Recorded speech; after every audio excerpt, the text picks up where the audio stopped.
In this lecture, we'll cover autoimmune disorders targeting the central and peripheral nervous system. We won't cover all of them, but we'll cover quite a few. Hold on, why isn't my movie working? Oh well. On the slides, you'll see these lesions are quite dynamic, and I guess with the screen recording, it doesn't want to play. Oh well. All the more reason to show up to class live and ask me to look at it. So anywho, we'll go over the basis of autoimmunity, just in general, and then we'll go through multiple sclerosis, which is the most common of our disorders today.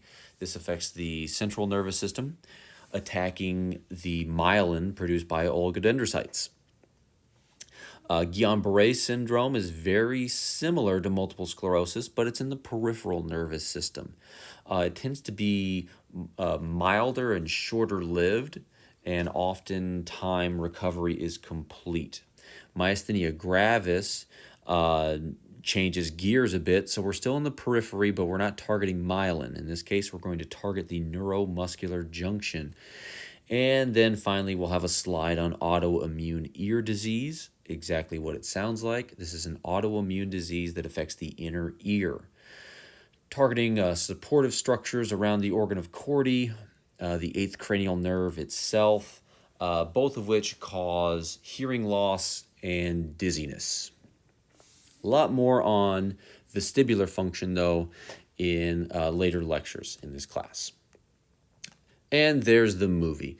Cool. All right. So now we can see these dynamic lesions popping around here. So this is a really nice MRI image taken every week for a year. So we got about 52 images here. And so we're looking at a couple different slices, a little higher up and a little bit lower down in the brain there. And we can see these white lesions appear. And notice that they're appearing in the white matter. That's showing us the relapsing and remitting symptoms in multiple sclerosis. That's because the lesions are dynamic. And you'll notice there are multiple lesions, hence multiple sclerosis. Alrighty, so no matter what we're targeting, whether it's the nervous system or some pancreatic cell, autoimmune disorders occur anytime our immune system, whether it be an antibody or a T cell, recognizes our own tissue as foreign. Then these do what they do, and that is kindly escort it out of the body via cell death. So when we're thinking about the immune response, there's two aspects. There's cellular immunity, mediated by T cells, and then humoral immunity, mediated by B cells. Okay, so the immune system has a heck of a task, and that is to monitor everything in our body and pick out what shouldn't be there and then kindly escort it out of the body. So the way that we recognize ourself is through the major histocompatibility complex, which is made up of the human leukocyte antigen, or HLA. And there's a couple of these. HLA-1 is a marker for self cells, so all of your cells express HLA-1. There it is right there. There's its little jelly bean, squiggly spaghetti strand version. HLA class 2 proteins are there to present antigens from foreign invaders. So you'll find the class 2 HLA on antigen-presenting cells. So here we can see them spanning the membrane up here. So it's kind of a zoom in of what's going on down here. HLA-1 is there to take peptides that we make and put them into HLA-1 so it can show the immune cells that, hey, look at this. This is just us. We live here. Don't bother us.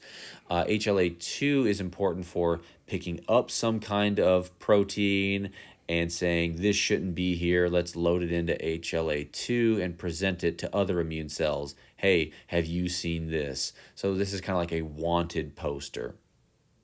Whereas class 1 is more like a security badge to show that you belong.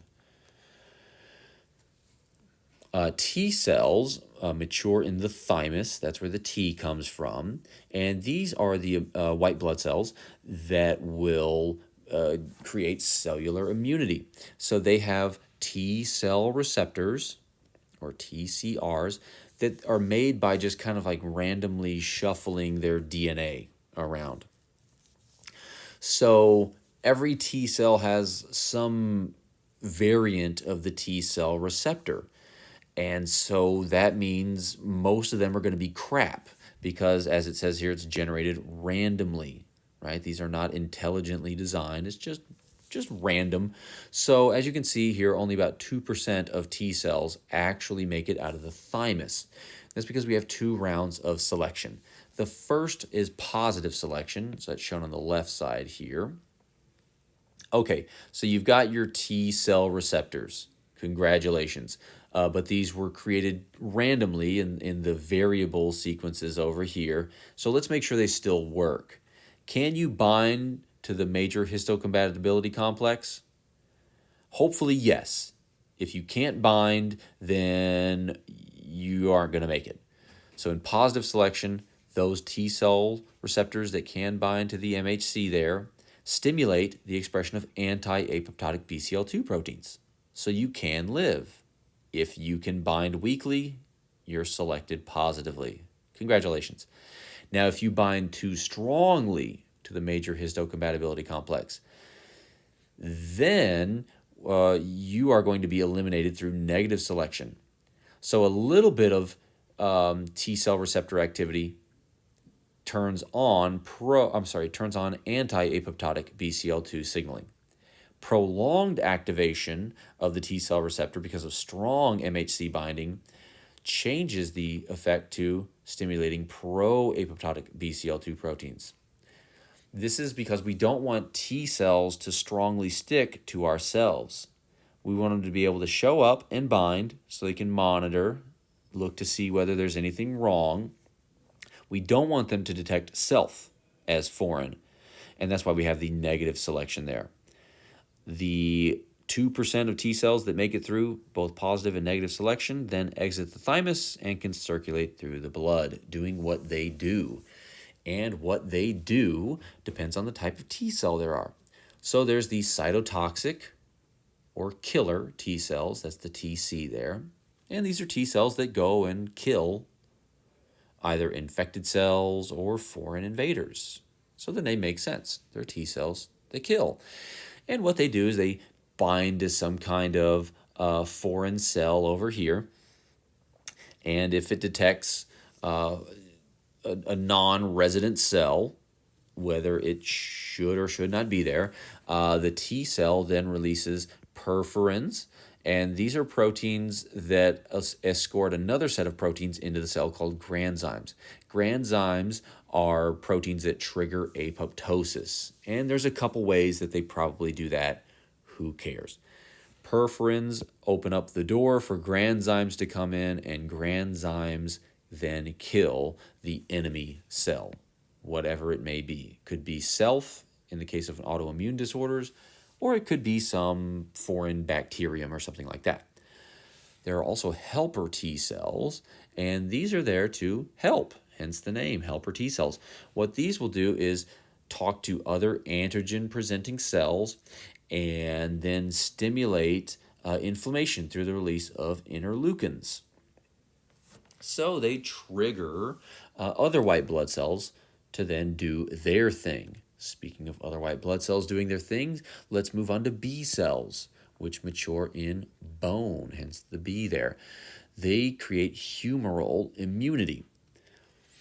So the B cells get activated in one of 2 ways. Maybe they've got a B cell receptor. There it is right here. Notice it looks like an antibody. That's because it is. It's just stuck to the surface of the cell and has some kind of other protein attached on the inside. But if our surface-bound antibodies bind to something, well, that's going to turn on the B cell. The other thing that turns it on is a helper T cell. A helper T cell that's been activated and happens to have the correct epitope to stick to the B cell receptor. So either it's direct detection of the antigen or there's some helper T cell, whatever. We activate B cells. And then they do a couple of things. One thing they do is form memory B cells. And these are B cells that are going to live on in lymphoid organs. This is the basis of immunization. So we expose ourselves to an antigen, and then later on, we have memory B cells that are ready to respond to that antigen quickly. We don't have to have some kind of selection and then reproduction of helper T cells and whatnot. We've got the memory B cells around. Then we have the shorter-lived plasma cells that form. These are the B cells that synthesize and release antibodies. And you'll notice antibodies look just like those B cell receptors. And that's because they pretty much are. Now, an antibody is generated kind of like a T cell receptor through random shuffling. So they got these variable regions that contain the antigen binding site. So every B cell receptor is kind of shuffled so we could have a detection of all kinds of different antigens. When an antibody binds to the antigen, it helps neutralize it in a couple of ways. So first of all, it could bind to like some toxin or virus so that the toxin or virus can't stick to other cells and screw them up. Either the toxin altering the activity of a channel or a receptor, or the virus just infecting another cell. So antibodies can just stick to the surface of the toxin or virus and essentially coat it in antibodies so that it can't stick to other proteins. That's the masking there. The other thing that antibodies can do is aggregate those pathogens, whether they be a cell, right, they can agglutinate it, or if it's just a little tiny antigen, they can precipitate it out of solution. Whatever, agglutination, precipitation, what that means is immobilize it. That way, it can't run around and infect other cells, and it's much easier for white blood cells to come by and do their whole, Pac-Man thing. Munch on that in one nice, big, easily digestible meal. Antibodies can also have killer functions because they can initiate the formation of the complement membrane attack complex. So the complement system is like the most ancient form of immunity. And here what we do is just build a bunch of proteins that make a pore in the membrane so that stuff can flow in and out of the cell. So we make holes in the membrane. That is the same thing as good old necrosis. Here, instead of having a physical force create holes in the membrane, the immune system does it. Autoimmunity occurs when self is recognized by the immune system. And there's a few reasons why this might happen.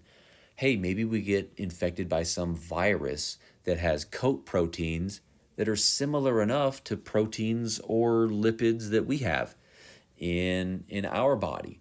So by becoming immune to that virus, we're developing immunity to ourself. So that's one option there. The other thing that can happen is exposure of our self-antigens. So some of our cells live in these very privileged and gated communities.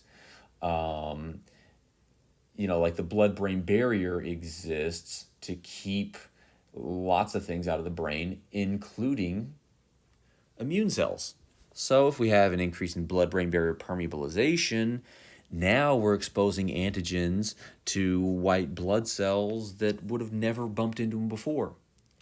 Another example would be the blood-testes barrier. When this barrier becomes permeabilized, then antibodies that recognize sperm cells will stick to sperm. And that was never a problem before because we almost never have sperm cells floating through our blood. So they're almost never exposed to white blood cells. We can also, after infection with some virus or taking some drug, this can change the surface structure of a cell. So it can change what kind of antigens we make and present out there in the world. For example, viral infection can alter antigens of beta islet cells in the pancreas. So that now the immune system targets them, kills them off, and now you've got yourself a case of type 1 diabetes. We think maybe some degree of all of these things is happening in multiple sclerosis, and here you can kind of see the examples here. So molecular mimicry would be the antibody cross-reactivity. By targeting the Epstein-Barr virus, we're also targeting myelin proteins or glycolipids or something. CNS tropism, that would be the self-antigen exposure, so blood-brain barrier permeabilization there. Change in self-antigen structure would be the B-cell transformation, so they're changing which antigens they're presenting there. Speaking of multiple sclerosis, let's get into it. So here we're targeting oligodendrocytes. Now you can see here that the worldwide prevalence is much lower than the prevalence in the United States. So there's definitely going to be some genetic and environmental risk factors playing a role here. One genetic risk factor would be the absence of a Y chromosome, because females, you can see, have about 3 times higher rates of multiple sclerosis. One thing to note about the effective age here is that it's not increasing over time. We get like this normal curve, this bell-shaped curve, which is really surprising because most things get worse with age. But believe it or not, older folks actually have lower risk of MS. Okay, so what's the deal with the United States having such a high prevalence of multiple sclerosis compared to the rest of the world? Well, part of it has maybe to do with our position in the world. Not as being the greatest country in the world, of course, but no, I mean our position relative to the equator. You'll want to listen to this lecture again on the 4th of July so we can all celebrate the USA together. Okay, so as we move further from the equator, what I want you to notice, the risk of MS increases. We're not really seeing any of those red or orange countries right on the equator. On the equator, we either have, no data, or the rates are very, very low. As you move further away, then you get exposed to lower hours of sunlight during the winter months. And so the whole thinking is, hey, maybe it's a vitamin D deficiency, and that can affect development of the immune system. Now, that works for some countries, but not all, right? Because look, Japan has very similar distance from the equator as the United States or other, European countries. Well, shoot. So clearly it's not just how far you are from the equator. Race likely has something to do with it as well. And if we look over here in the good old US of A, you can see that white and black folks have higher prevalence of multiple sclerosis than Hispanic and Asian folks. So there's definitely something going on with race as well as where you live. Now, speaking of where you live, your risk can depend on your race and how long you've lived there. So it's kind of a complicated story.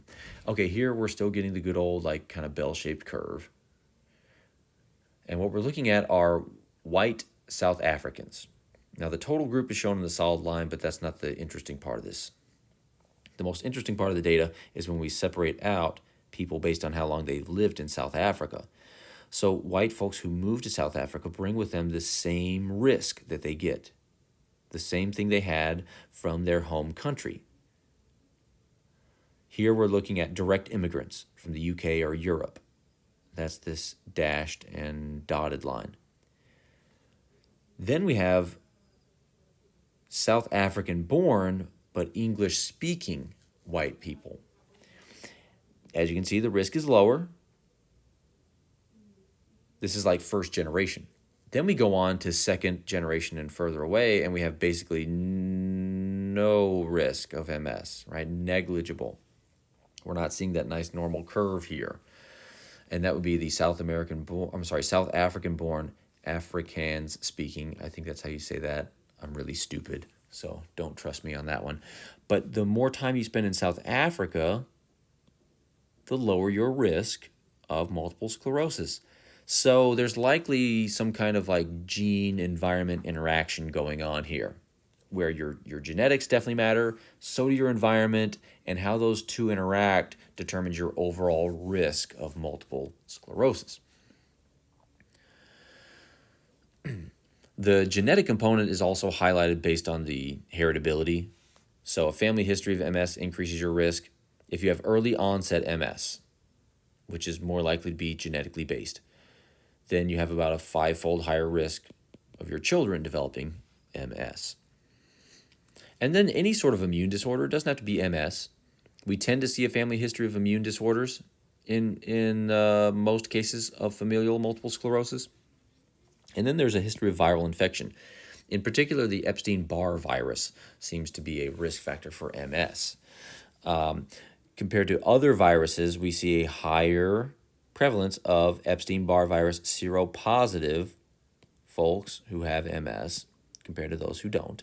So green is MS, blue is not.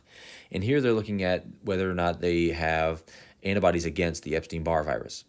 And you can see they've just done 3 different samples. Early on, before nearly anyone had seropositive for Epstein-Barre virus, and then later and even later. You'll notice that the folks with MS are far more likely to be seropositive for the Epstein-Barre virus. Flip it the other way, if you have the Epstein-Barre virus, so if you convert it over, what's your risk of developing MS? Well, somewhere between like 3 and 200 times higher. I know it's kind of a wide range, but hey, 1's not in there. So on average, I don't know, maybe 30 or so, 30-fold higher hazard ratio there compared to the reference group, people who don't have Epstein-Barre virus. Infection with the Epstein-Barre virus significantly increases your risk of developing multiple sclerosis. Again, enormous confidence interval, but 1's not in it. Okay, whether it's by hook or by crook, by gene or by environment, whatever gets you there, once you have multiple sclerosis, what we're dealing with is autoimmune targeting of CNS myelin, in other words, oligodendrocytes. It could be B cells entering, releasing antibodies that bind to myelin. Absolutely. Could be T cells coming in and either killing off oligodendrocytes because they have some surface antigen, or just activating microglia and giving us reactive gliosis. In either case, we have to have some kind of permeabilization of the blood-brain barrier, and then white blood cell entry and attack on oligodendrocytes. And indeed, when we look at the CSF, we find a whole lot of white blood cells. We shouldn't see any, and a whole lot of antibodies. So we definitely have immune targeting of the central nervous system in multiple sclerosis. Okay, so what's going on there? Well, when we target the myelin and destroy it, as we can see here, the axon is clearly going to have problems. So in this case, myelin is shown in red, so is my laser pointer. So here's a green axon, cool, myelinated here, myelinated here, myelinated here. These are not nodes. Nodes of Ranvier are too small for us to see them. These are demyelinated segments. Okay, so what happens? So we got an action potential, happy little action potential, running along here. It encounters the demyelinated segment, and it can't be blocked. It can't be conducted. So we have conduction block. So that's definitely going to create the motor and sensory symptoms of multiple sclerosis if you can't conduct action potentials. Okay, let's give it some time. How can we fix this? Hey, let's reinsert some ion channels. All right, so let's put some little jelly beans, some voltage-gated sodium channels and potassium channels into the axon. Now, normally we just had them at the nodes of Ranvier, but we lost our myelin, and we keep killing our myelin because of that pesky immune response. So now we can propagate the action potential. It's active and slow in this region. That's what I'm trying to show there.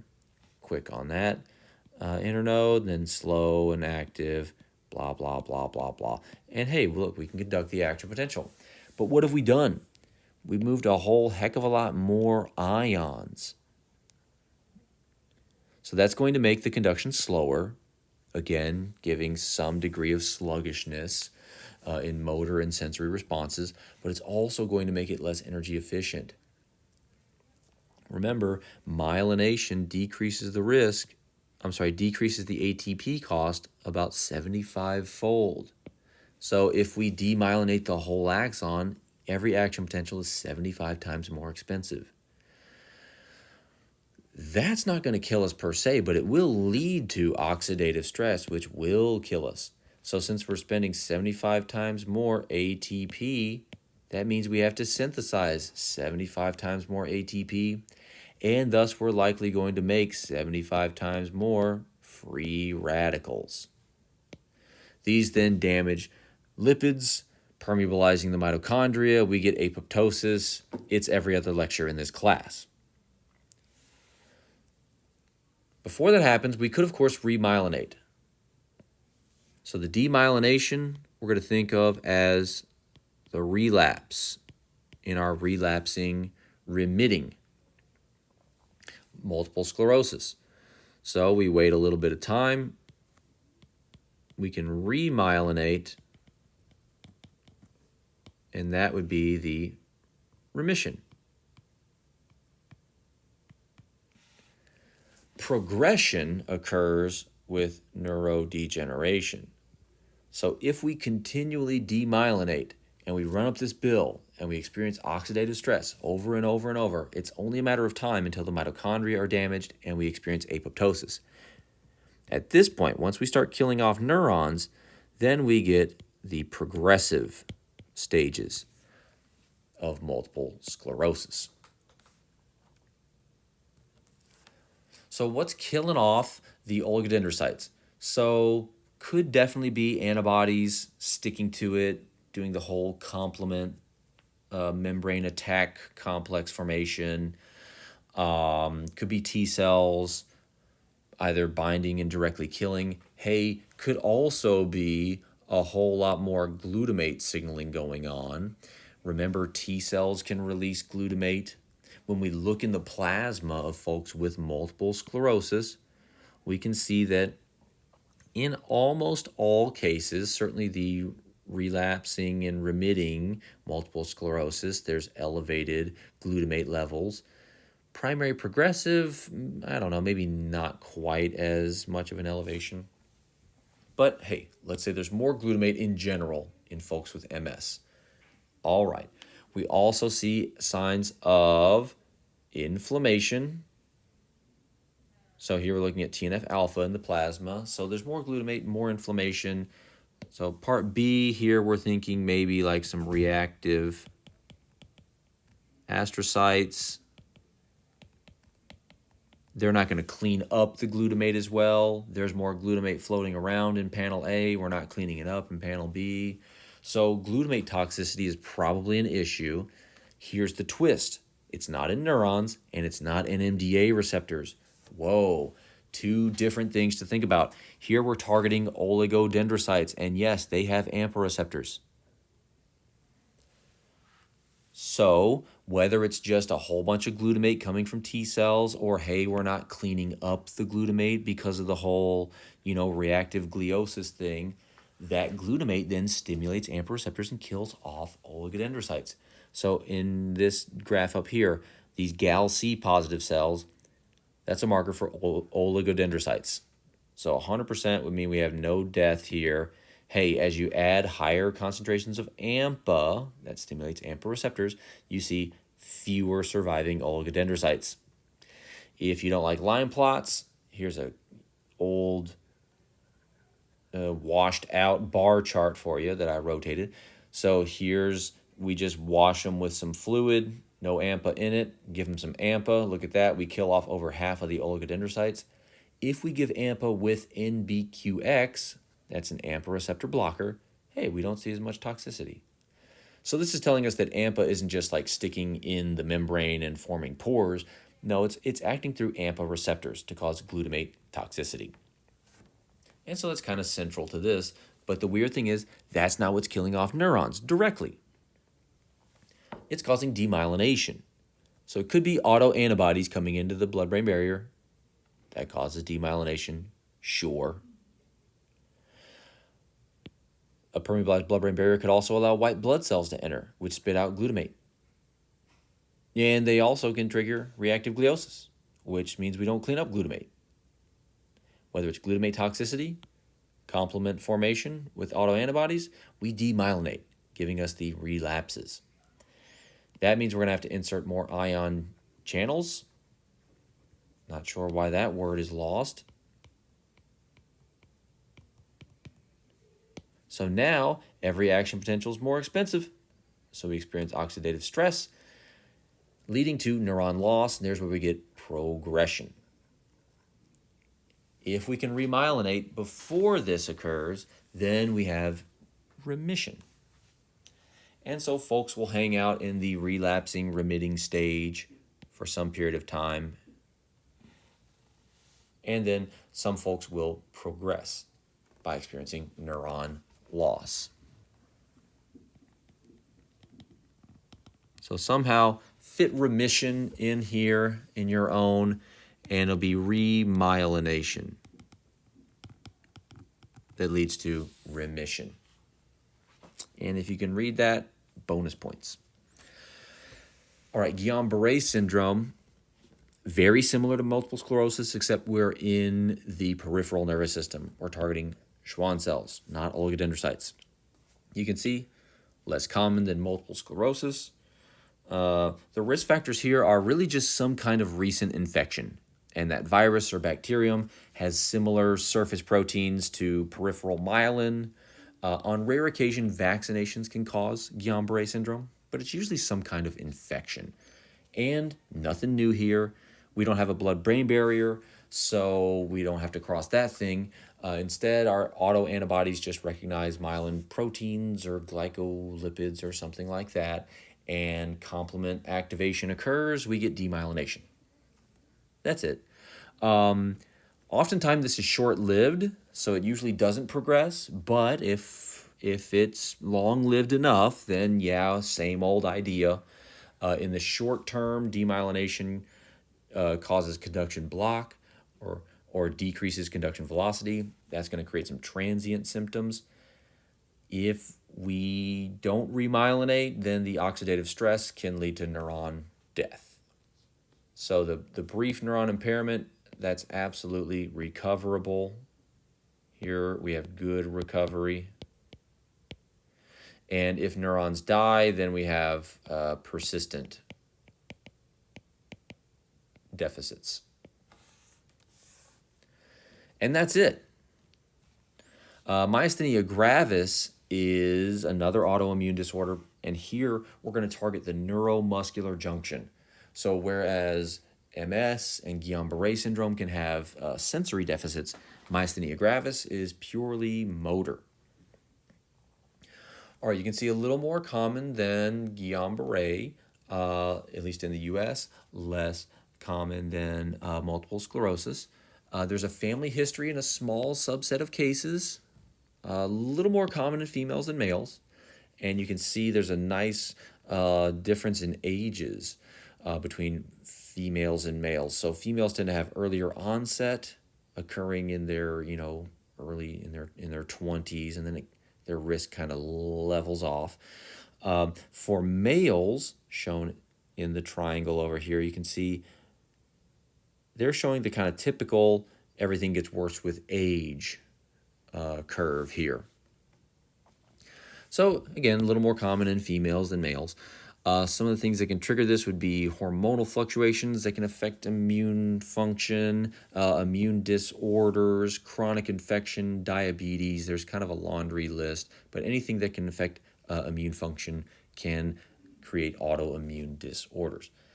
Okay, so to appreciate this, we need to understand the formation of the neuromuscular junction. So here we're looking at muscle fibers. That's these little blue cylinders here.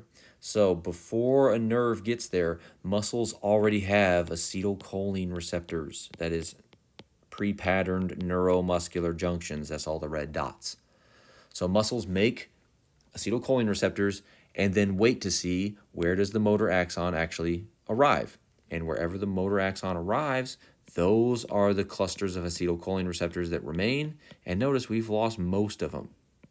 Anywhere we didn't form a synapse, get rid of it. And we form this giant neuromuscular junction. Okay, so obviously this is going to involve interactions between proteins on neurons and proteins on muscle cells. And here's the basic flow chart for this. So the motor neuron releases this protein called agrin that binds to LRP4, which is a receptor on the muscle. LRP4 stimulates muscle-specific kinase, or MuSK. This is a kinase specific to muscles, so just work backwards. And this stimulates signaling within the muscle cell to increase expression of acetylcholine receptors and thus create a nice, strong neuromuscular junction. If you prefer jelly bean diagrams, here it is on the left. If you like the flow chart, it's over here on the right, and they're doing the same thing. If there's a motor neuron nearby, it spits out agrin. Agrin activates LRP4, which activates MuSK, which turns on some transcription factors that then make all the stuff to build the neuromuscular junction. In myasthenia gravis, what's going on here? There we go, is autoimmune targeting of one of these. Doesn't have to be all, but we see autoantibodies against all 4 of these components. And when we do that, well, if we bind to agrin, it doesn't activate LRP4, so MuSK isn't active, so we don't make acetylcholine receptors, right? If we bind to LRP4, then it can't get activated, and you see where this is going. So any of these autoantibodies will do the trick. When we have them, what happens is disruption in neuromuscular junction function. So the antibodies could do a couple of things. Heck, they could, cause a complement system formation, and we could attack muscles. They could stick to acetylcholine receptors, and then the neurotransmitter can't bind, or we start to get rid of acetylcholine receptors. Either way, this is going to give us weakness. And that's what we see in myasthenia gravis. Easily fatigable, weak neuromuscular junctions. And it's all because of autoantibodies. Autoimmune ear disease is pretty darned straightforward. Although we don't understand exactly what the target is, it could be a whole lot of structures within the inner ear. So this is a slice through the inner ear. We got the organ of Corti here. This is where we do our hearing. The 8th cranial nerve listens to those inner hair cells. We see signs of inflammation and infection within the 8th cranial nerve. We see signs within the inner ear itself. And so if this thing starts to swell up, what that's going to do is push a bunch of pressure on the rest of the structures, making them less elastic and decreasing our ability to hear. It'll make us feel like our ears are kind of full. And just like everything else, it could be autoantibodies causing complement activation, could be T cells directly killing off nerve cells or support cells. Either way, that's what's going on in autoimmune ear disease. There's autoimmune targeting of the inner ear, which screws up our auditory and vestibular function. More common in women than men. As I've written here, I'm not sure what the ratio is and couldn't find a good answer to that. And it tends to come on around the 3rd and 6th decades of life. All right, and that'll do us. You should be able to, I hope, address these questions and more. If anything is unclear, make sure you fill out the questions box so I know what to talk about in class. I'll see you later.